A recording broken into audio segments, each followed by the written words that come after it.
Welcome to Real Talk. My name is Deb Kent, and I'm a realtor with Gulfport Realty, and this is... Hi, I'm Stacy Purcell, and I am broker of Gulfport Realty. And we are so thrilled to be here with you today. This is our very first show, and Real Talk is about... it's about Gulfport. Keeping it real. We're keeping it real. It's Gulfport real estate agents eating in Gulfport restaurants and talking about Gulfport real estate, because we love food and we love real estate. We do. But our main goal isn't just to chatter and bore you. We really want to be able to give you some advice and information that you can use in real estate, in your real estate deal. Whether you're buying a house, selling a house, investing in real estate, whatever it happens to be, we are here to give you some advice while we're eating and talking. And today we are at the famous Havana Cafe on Gulfport Boulevard. And we are so excited. I am going to be eating plantains. I grew up in a Cuban household, so this is my absolute favorite food. And you are eating some kind of sandwich that I can't eat. I grew up in a non-Cuban household, and I'm having a Cuban sandwich with black beans with a little bit of onion on top. Yeah. That's the classic way to have them. That's right. And behind the camera, you can't see him, but we can. We've got Aaron Silver he's very cute. He is cute. From Dark Storm AV. And he is a master videographer and photographer and filmmaker. And he is going to be behind the camera. We are in front of the camera. And apologies in advance if we laugh hysterically, because we tend to do that when we're together chatting about real estate or anything else. Houses make us happy. Houses make us so happy, but you know what doesn't make us happy too much? Home inspections. That can actually be the most harrowing aspect of any kind of real estate deal. And Stacy, I'm thrilled that we're starting with this topic because you are actually a licensed home inspector. I am. The number now is in the 20,000 home inspectors for the state of Florida, and my number is 70. So I've been in it since pretty much the Stone Age. I've been in it since a time when people didn't even want to do a home inspection. It was easier to sell a house than to sell somebody on the thought of doing a home inspection. Mm-hmm. And now it's just a given. Everybody wants a home inspection. Yeah, it is a given. Yes. So, there's so much to talk about, but let me start by asking, this is a new one on me because, as you know, I have a real estate brokerage in Indianapolis as well as practicing in Florida. And things are quite a bit different in Indiana than they are here when it comes to home inspections. For instance, the 4-point inspection versus a regular lengthy home inspection. Can you kind of talk about what a 4-point inspection is and how it differs from a standard home inspection? Well, the 4-point used to be just for insurance purposes. And the 4 points are roof, plumbing, heat source, and electrical. And you would take all the pictures of the home and submit it on a 1-page report.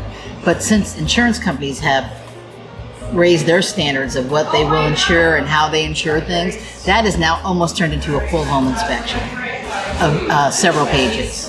But it's still just the 4 points: roof, plumbing, electrical, and heat source. Okay, so if it turns out that any one of those things is out of whack, let's say you're doing a 4-point home inspection and the inspector says this roof it's a piece of junk, it's at the end of its lifespan, it's time to replace it, does that immediately kill the deal? Well, it is normally a deal killer, but it's not necessarily always true. Then you should refer that you talk to a licensed roofing contractor to get a true age of the roof. Mm-hmm. But insurance companies now will give you time to put a new roof on. It just starts a whole new negotiating process. So the 4-point home inspection is separate from the regular inspection because it just hits 4 points. Yes, it doesn't check every door, every window. It does take, pictures of the exterior of the house. It's just not as informative for the buyer. It's basically for insurance purposes. I personally don't think that the home inspector should also do the 4-point, because really the 4-point and the home inspection are looked at through two different lenses. The home inspection, you want to know everything that's wrong with the house. It's a totally negative take on the house. Nothing positive you don't want to say, and that's not because the house doesn't have any positive qualities. It's just that you're there to point out all the deficiencies with the home. Yeah, that's their whole job. It is. Now with the insurance inspection, if you have the insurance guy go by later, he's only there for 15 minutes. He's in and out. He's just collecting data. It's not as intrusive. And he's in and out, and that is usually you'll get a more positive result.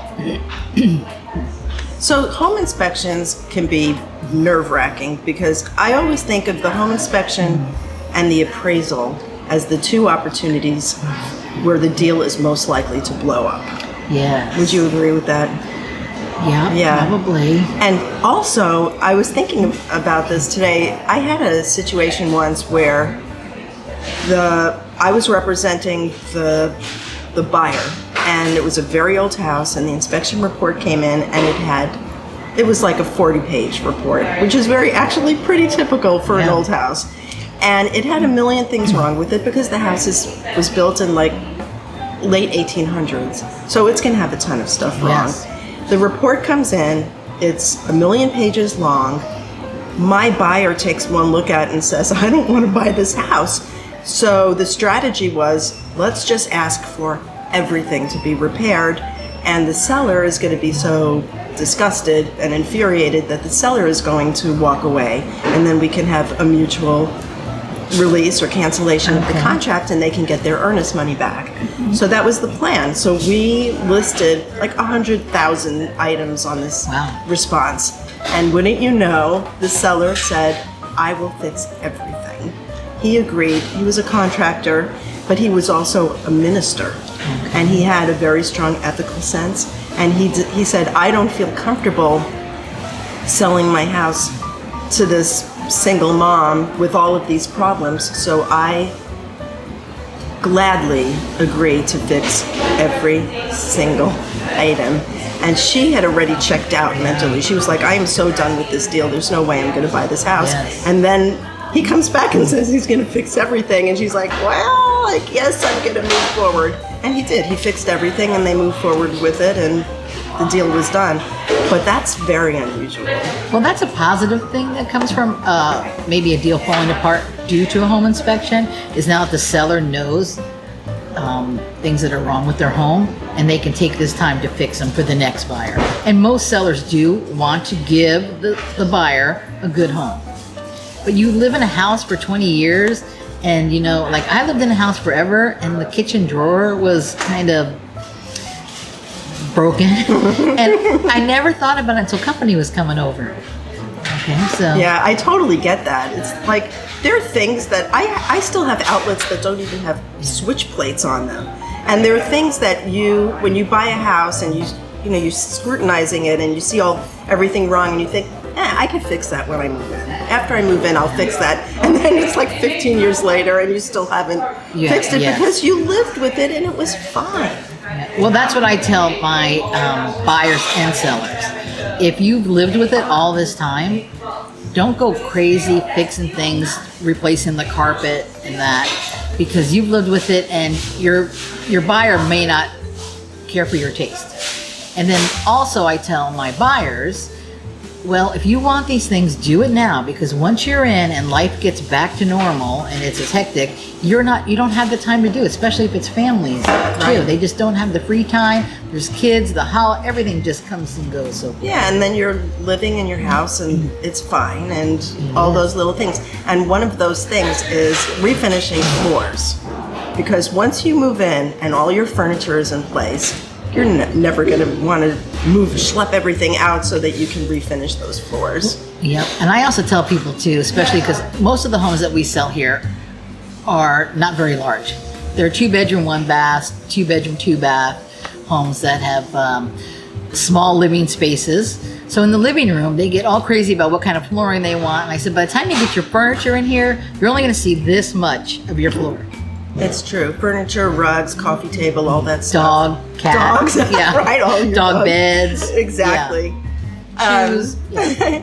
I just want to remind everybody that we are at the Havana Cafe, or the Habana Cafe. Havana Cafe. There you go. Yeah. And we're eating food because this is real talk. We're real estate agents in Gulfport. Eat real food in And real talk about houses. and talk about real estate and talk about food. So we are eating. That's all we ever talk about. And it is so delicious. And this is plantain. It is so good. I love this. It's my favorite. You know, we had it like a show and tell in school, and you were supposed to bring food from your house, you know, your culture's house. And my mom said, bring plátanos, you know, bring plantains. And I was like, Mom, I was like so embarrassed. This is my most favorite food, but because I was first generation American and I was very self-conscious of that, I didn't really want to bring plantains. Isn't that terrible? I bought a can of ravioli, so we're even. I can't. I'm like 8th generation American. Yeah. Well, you came over on the Mayflower. Yeah. Yeah. So, what are the? So let's say I am going to sell my house, and I don't want to be surprised by the stuff that comes up on inspection. I really want to kind of be proactive and take control of this process to the extent that I can. What are the things that I should be looking at before I list that I can fix in advance so that they don't come up on the inspection report? I know you just said that you tell people not to fix anything, but if is there anything in particular that could be a real deal breaker that I should be addressing before I even list my house? There are a few, yes. Other than cleaning and decluttering. That's true. Your electric service, your electric panel, your electric outlets, that's something that can easily be fixed beforehand. What am I looking for though? So I've got an electric panel. I open it up. I don't even know what I'm looking at. Well, I wouldn't, you're only opening the door. To really see what's going on in an electric panel, you have to remove the cover.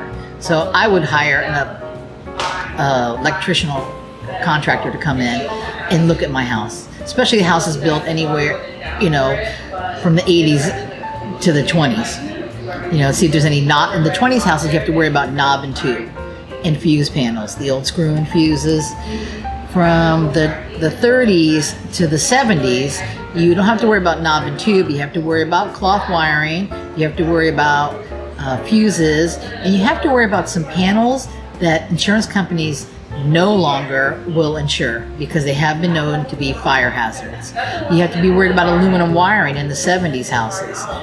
So as a realtor, you need to know your houses and you need to know what goes on in that period of construction, such as Orangeburg drainage pipes versus cast iron versus PVC. That's plumbing. Wiring, you know, knob and tube, aluminum wiring, cloth wiring, those are big no-nos. Yeah. And they will really, and they are very expensive fixes. So wiring is the And it's a safety most important hazard. thing, and it's safety because it's a fire. It is. But, you know, I would say you don't see smoldering ash in these older neighborhoods. You don't, every house hasn't burnt to the ground. But to bring it up to today's standards for safety purposes, you know. I have to say, and I'm just going to admit this because you may not know this, but when I found out when I joined your brokerage that you were a licensed home inspector, I was so happy. I mean, it's to me, that's like the missing link for realtors. So to know that I'm with a broker who has that deep knowledge of home conditions and home inspection makes my job easier and gives me comfort to know that I can turn to you and say, look, what just came up on the inspection report, what are we going to do about this? And you know. And you know, as an actual home inspector, I so admire that. I just had to say that because I really do feel that way. I think it's such a You're gift. not going to make me cry on this, okay? You're not. Okay, I'm not trying to make it. Don't. Okay. We're more likely to crack up than and, cry, you know, but I think it's such a gift that you have that additional skill. Well, I do love to offer that to my customers, and it took many, many years. I'm still learning every day. I learn something new. All right, now I have to ask you about this. When I moved here, people started talking as part of the home inspection about rats. And rats, I mean, I've had pet rats and I've had pet mice and I've had, you know, it's not that I'm phobic about rats, but for number one, I have yet to see one of these island rats or whatever they're called. They're elusive. I keep thinking I see one and it's a squirrel. It's like, is that a rat? No, it's a squirrel. But what's the story with rats, and what does that have to do with home inspection? Okay, well, it does fall under, that would be more under pest control and termites for inspecting for that. But as a home inspector, you can note signs and evidence of rodent intrusion. But but it is a thing that there are these giant rats roaming around at night, getting into people's attics. And yes, this is a real thing. Yeah, well, they're Florida, and they're basically fruit rats. And what happens is a lot of the homes here had oranges, lemons, lime trees, avocados. Okay, rats love those. Trees. Yeah. Well, that is right there going to bring them to your house. Oh, no. The second thing, too, is if you have old insulation, and say the rats did, in the wintertime, they went up into your attic and got cozy and warm, had their babies. And once the rodents get up in there, they leave a scent. And then as soon as other rodents are like in heat, they will smell that, and they will do whatever they can to get in your attic. So if you have a rodent problem in your attic, your first line of defense is to pull all the insulation out and re-insulate.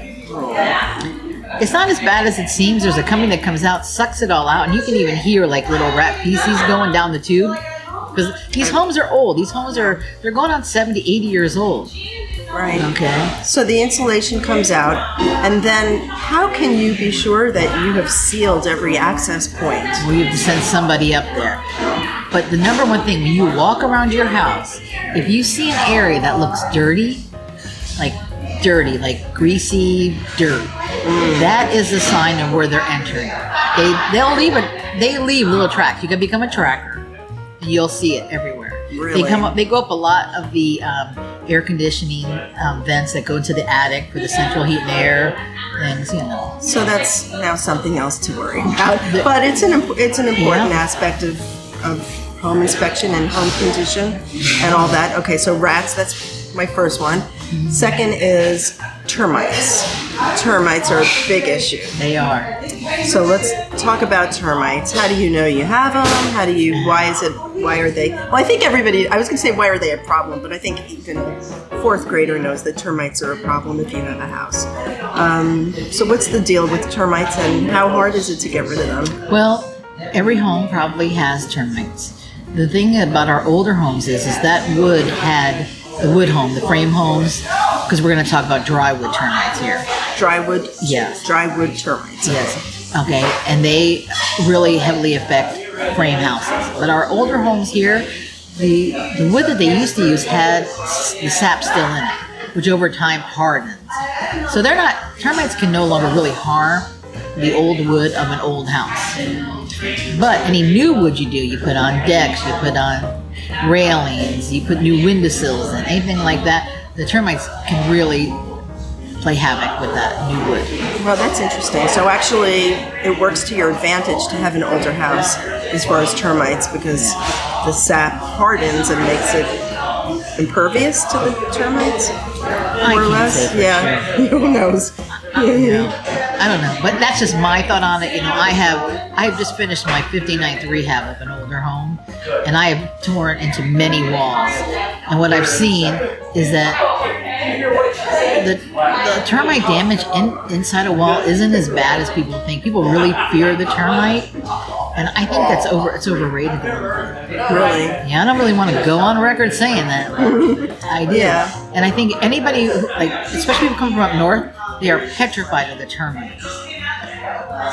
Is there a different kind of termite? There is a subterranean termite that affects mostly block homes or homes with an enclosed foundation, and they come from the ground up. Now, they can do some damage, but you don't see it unless you open a wall. Because all the other components, it's kind of like a house is like a human body. We have a skeleton, and that's the 2x4s. Then we have all these other layers on it that hold it together. All these other components keep a house together, even if there was extensive termite damage. Mm-hmm. Now let's look at navigating inspection. So we want to, because the inspection phase tends to be so volatile in the sense that your deal can actually blow up during inspection if something major comes up and there's a dispute between the seller and the buyer. The seller doesn't want to do anything, the buyer wants to do everything. If you are representing a buyer, what is your approach to kind of calming them down and getting them to the closing table? Well, when I'm representing the buyer, I like to use the home inspection as a negotiating tool. But I'm mostly a lister. I'm the number one lister in Gulfport. And when I receive a home inspection, I always say, this is not a negotiating tool. This is just to let you know what you can expect with the home you're buying, because it's used. It's all in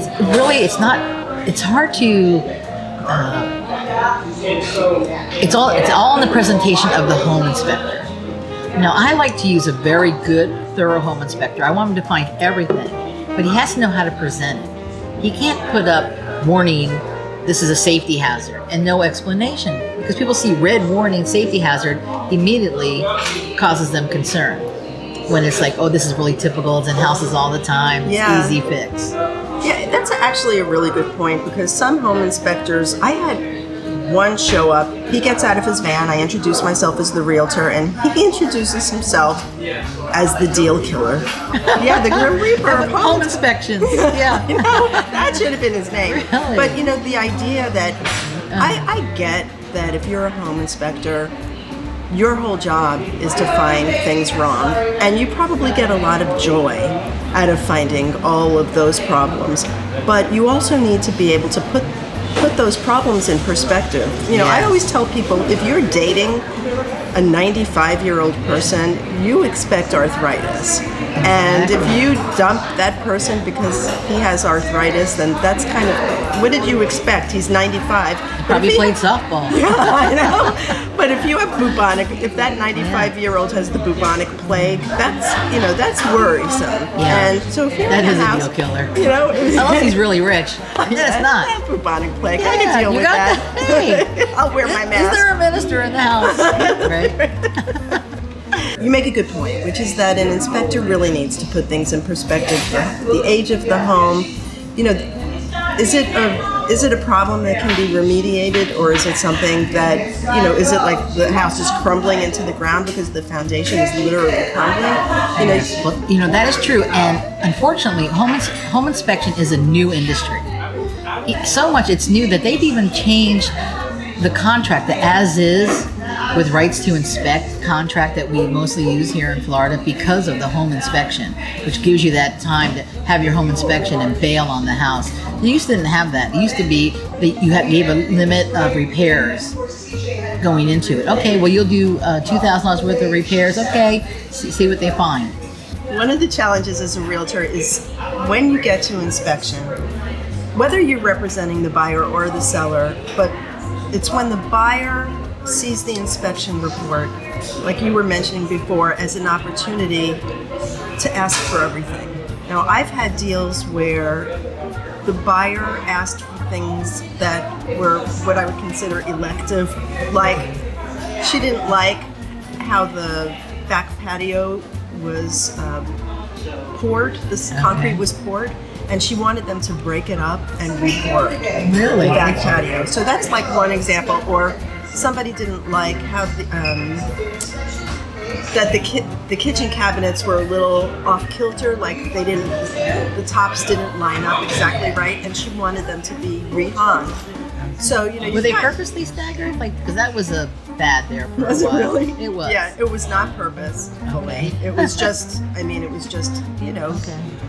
the way it was. It was just off kilter, and so there's some buyers who will see that inspection report, and because the inspector is paid to find every single thing wrong, I've had buyers say, I want every single thing fixed. And not as a way of getting out of the deal, but as a legitimate attempt to have a perfect home the day they move in. And we're talking about, like you said, this is a used property. you don't expect it to be like if you shop at Goodwill, you don't expect that Donna Karan dress to be in perfect condition. It's used. It doesn't have a tag on it. I can't say how many times being a number one lister, I'll open up a house for a realtor bringing in a buyer, and they will meet in the driveway for the very first time.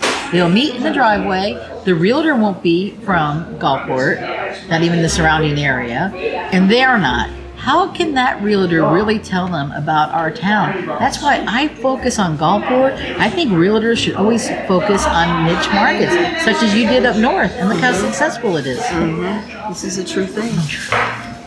I'm Salvi. I love talking real estate. Yeah. It's our favorite topic. I love real estate. It's all I want to talk about. Yeah, me too. Real estate and dogs. Yes. My God, dogs. we're gonna have our dogs together. We totally have to have our dogs. Her dog's name is Teddy. Mine's Eddie. Teddy and Eddie. Oh my God. Yeah. My dog speaks English. Proper. Because he pronounces everything, because Eddie and I don't. She's always correcting us. No, my dog says no. No. No, you didn't. I hope you're recording this. It's true. You're pausing. Here, fan yourself. How could you ever see your dog on camera?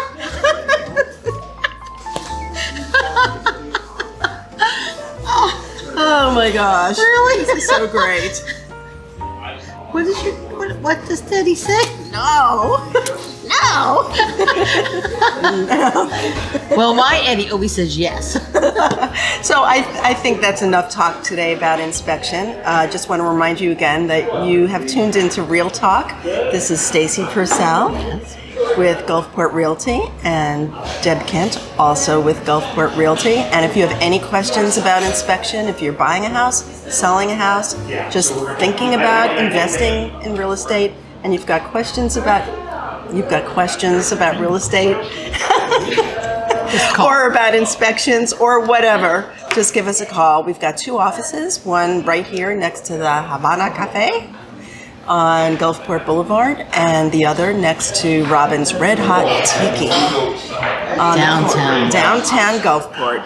So on the boulevard. We're on the boulevard. We are on the boulevard. It's been a pleasure. Thanks again to the Havana Cafe for hosting us, and to our fabulous videographer, Aaron Silver of Dark Storm AV. See you next time.